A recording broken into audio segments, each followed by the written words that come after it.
Because that back outlet is only on number 14 wire and it's set up on a 15 amp circuit, I'm going to pop a breaker if I try and run that saw on it, especially considering the length of run that they ran the wire.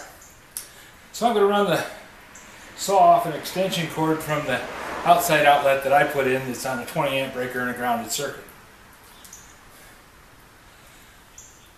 This is one of those cool little things that I picked up, and I passed it by 100 times thinking it was a piece of crap and not worth my time.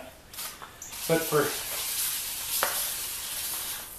winding up a 100-foot cord, it's really handy.